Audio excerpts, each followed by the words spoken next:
For the past 300 years, the Islip Town Clerk has been recording and preserving the story of the people of Islip Town and of its hamlets and villages.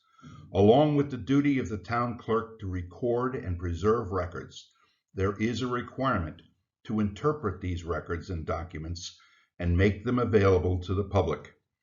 That duty falls to the Islip Town historian. This series of short PowerPoint videos will examine documents, records, and artifacts in the Islip Town Historic Collection and discuss their impact on the history of this town and its people. In this presentation, we will explore a small note found in a 19th century household journal, which we have named Sarah's Book. In this notebook, there are not only recipes, but also contemporary advertisements, newspaper clippings, and other loose notes, all having to do with running a household at that time. This note, entitled Scripture Cake, at first glance appears to be a Bible study or advice on how to raise children, but it is something quite different. Pages shown here are examples of the information contained in the notebook. Her notes and clippings provide us a glimpse into the daily work involved in running a 19th century home. The woman of the house not only had to have knowledge of how to cook, clean, and care for the children, but also was the home's first responder and medical technician. Islip Town was quite rural and sparsely settled during that time, so being head of the household meant that there were many duties needed to be carried out. Some homes had help, especially the estates, but on the farm everybody had to work hard to ensure that the family could survive. In addition, many homes took in boarders from the city who would hire local guides for hunting and fishing trips on the bay and in the woods of Islip, so it was important that the home was clean and the menu was hearty.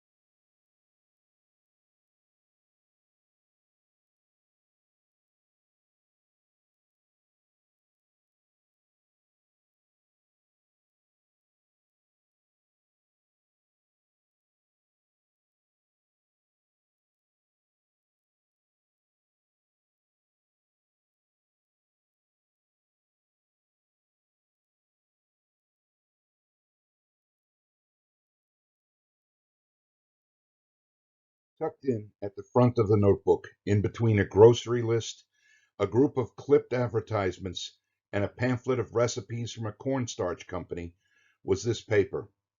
This is an example of something that was quite popular, a Bible puzzle.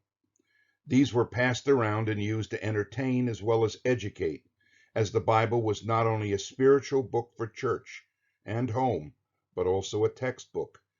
Most people had a good knowledge of the book and could often use scriptural references to get a point across. Seen both as literature and a divinely inspired work, reference to the scriptures in writings and speech was common. References contained in the note are based on the 1769 version of the King James Bible, or as it was often referred to as the Authorized Version.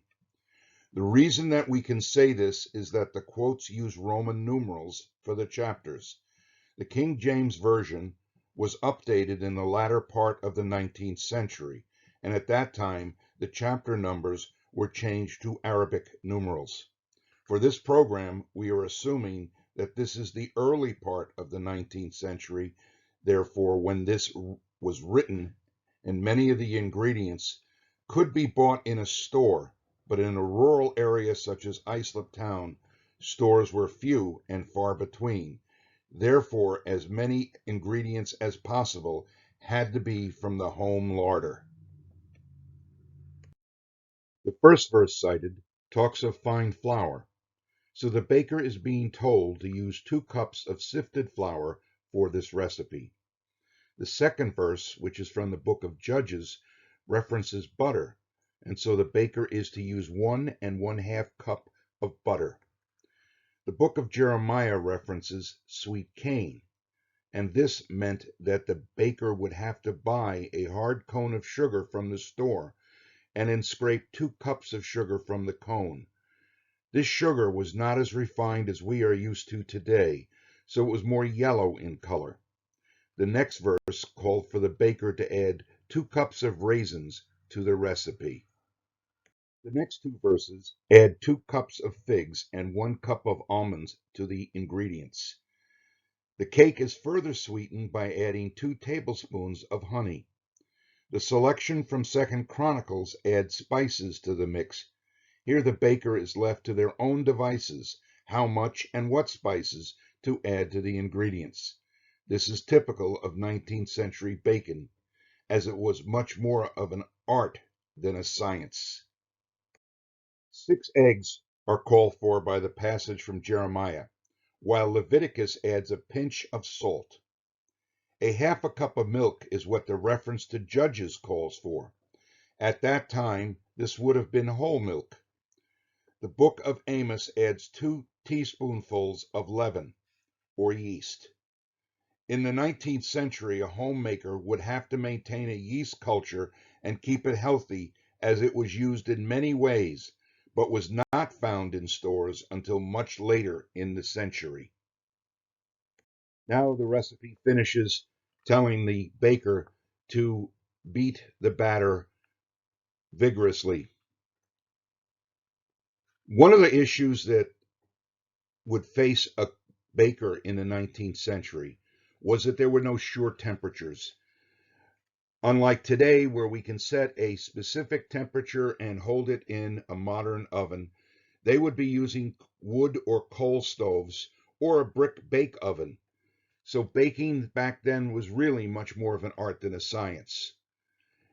There's another issue, which probably is not as bad as people think it might have been, but they did change the measurements a small amount. So you will have to experiment a little bit if you try this recipe out.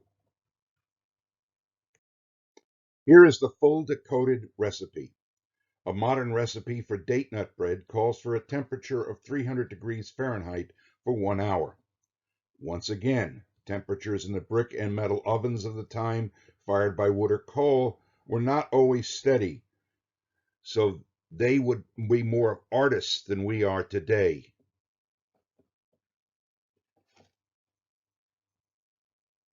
There is a pamphlet available to go along with this video. It contains all the verses in full and the recipe worked out for you. Just contact us and we will get it to you in digital or print version. If you try the recipe, let us know how it comes out. This was the state of education in Islip Town in Suffolk County in the mid-19th century, when 17-year-old Alice Holst started her teaching career. It was a time of change, but also much remains the same. This examination of the background of Alice's certificate is only a brief look at early education in Islip Town, and anyone interested in this part of town's history, the doctoral thesis written by Dr. Curran, which is available online, is highly recommended.